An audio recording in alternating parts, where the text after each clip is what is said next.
मुजफ्फरनगर शहर के PWD guest house पर कपिल देव अग्रवाल जो मंत्री हैं, शहर से विधायक भी हैं, मौजूद हैं। यहाँ आज पीडब्ल्यूडी के अफसरों को बुलाया गया, सड़कों की गुणवत्ता को लेकर, कुछ सड़कों के निर्माण को लेकर बातचीत की गई, चर्चा की गई। मंत्री जी, क्या चर्चा की गई? पीडब्ल्यूडी के चीफ इंजीनियर भी यहाँ आए थे। पीडब्ल्यूडी के द्वारा भी लगातार निर्माण कार्य चल रहा है। आदरणीय मुख्यमंत्री योगी आदित्यनाथ जी के निर्देश में पीडब्ल्यूडी विभाग हो, नगर पालिकाएं हो, प्राधिकरण हो, जिला पंचायतें हो, इवन विधायक निधि, सांसद निधि भी क्यों ना हो, उन सब में किसी प्रकार की गुणवत्ता में कॉम्प्रोमाइज ना हो, उसकी जवाबदेही अधिकारियों की तय हो। उसके निमित्त लगातार समीक्षा भी होती है, बातचीत भी होती है। उसी क्रम में जब पीछे कुछ शिकायतें हुई कि हमने भी शिकायत की कि जैसे कि भोपाल रोड हमारी है तो पिछले लंबे समय से वो पेंडिंग है, अभी पूरी तरह हैंड ओवर नहीं हो पाई है। उसको लेकर के मैंने पहले भी नाराजगी व्यक्त की। जब यहाँ पे हमारे मंत्री पीडब्ल्यूडी आए थे, उनसे भी मैंने कहा, और संयोग से वो सड़क इतनी लंबी हो गई, इतना व्यवधान उसके अंदर हो गया, वो अभी तक भी कंप्लीट नहीं है। उसको लेकर के मैंने मुख्यमंत्री को पत्र लिखा, तो उसी की बातचीत करने के लिए पीडब्ल्यूडी एक्शन यहाँ पर आए थे। कहीं ना कहीं वो सुखतीर्थ को भी जोड़ता है मुजफ्फरनगर से। पीडब्ल्यूडी के चीफ यहाँ पर आए थे और उन्होंने पूछा सर क्या दिक्कत है? मैं दिक्कत मेरे अधिकारियों से पूछो, क्यों नहीं हो पाई काम? वो सुखतीर्थ तक रास्ता जाता है। तो मुजफ्फरनगर में भी यानी एक साइड की सड़क बन गई, एक की नहीं बनी। जो सड़कें बनी, हालांकि उसको बने 4 साल हो गए, तो सड़क अभी टूट गई। तो ये बात ठीक है, 4 साल बाद रिकवरी उसकी दोबारा बनती है। तो ये 4 साल के अंदर भी वो सड़क पूरी तरह नहीं बन पाई।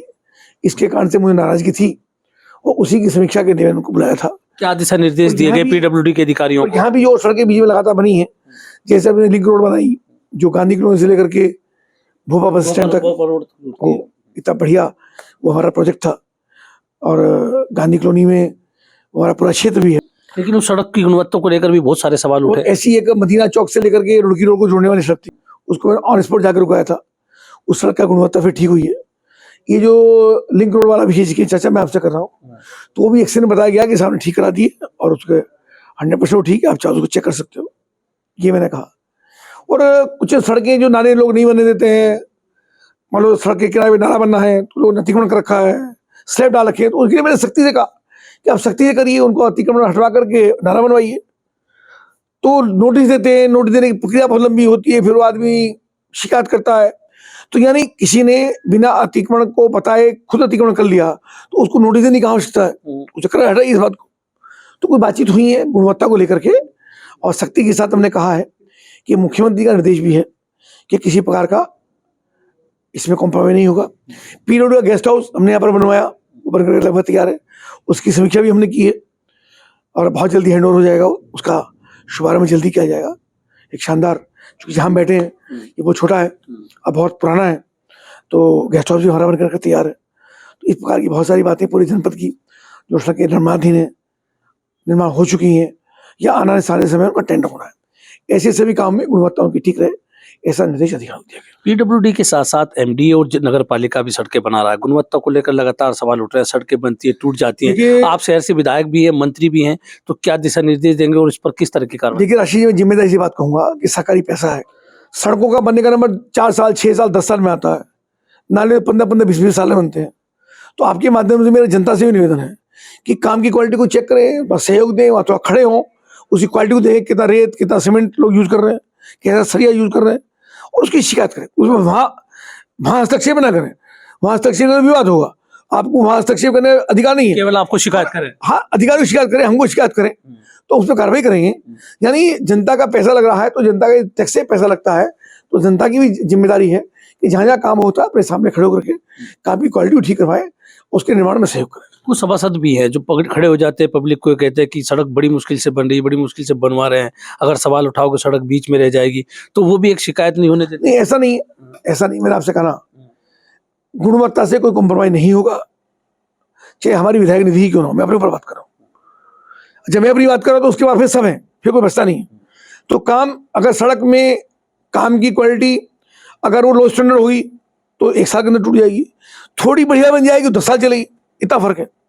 तो चीज़ों को मैं आपसे भी चाहूँगा कि इन चीज़ों को ध्यान रखें और जो क्वालिटी है उसका मेंटेन रहे, ये आदरणीय मुख्यमंत्री की प्राथमिकता है। और ये किसी प्रकार का कॉम्प्रोमाइज। मुजफ्फरनगर शहर से रेलवे लाइन निकलती है तो मंडी की तरफ जाने के लिए या जानसठ भोपा जाने के लिए पुल पार करना पड़ता है। ऐसे में मंत्री कपिल देव अग्रवाल ने अपने शहर विधानसभा में पुलों का निर्माण, अंडरपास के निर्माण के लिए कार्य योजना बनाई है। रेलवे के अफसरों से बात हुई है तो किन किन जगह अंडरपास बनेगा, पुलों पर? रेलवे के अधिकारी और ब्रिज कॉर्पोरेशन के अधिकारी हमने आज इनको बुलाया, और जो हमारा सर्कुलर रोड चौधरी चरण सिंह जी के चौक से लेकर के श्री राम कॉलोनी तक रास्ता जाता है, उसका अंडरपास बनने की प्रक्रिया बहुत दिनों चल रही थी और पेंडिंग थी। ठेकेदार को ब्लैकलिस्ट करने की तैयारी चल रही थी, हमने उसको भी रुकवाया और तत्काल प्रभाव से काम शुरू कराया। तो मुझे 6 महीने के अंदर ये अंडरपास शुरू हो जाएगा, ऐसा निर्देशित इनको किया गया। तो जानसठ और भोपा पुल है, उस पर ओवरलोड रहता है, जाम भी रहता है, तो उसके लिए क्या कार्य योजना है?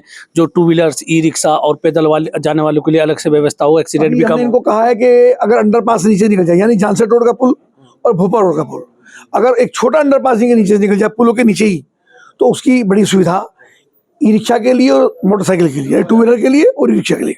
तो उन्होंने कहा कि इस पर हम कार्रवाई करते हैं और जल्दी से काम शुरू कराएंगे, तो हमारे मुजफ्फरनगर के लिए नई सौगात हो जाएगी।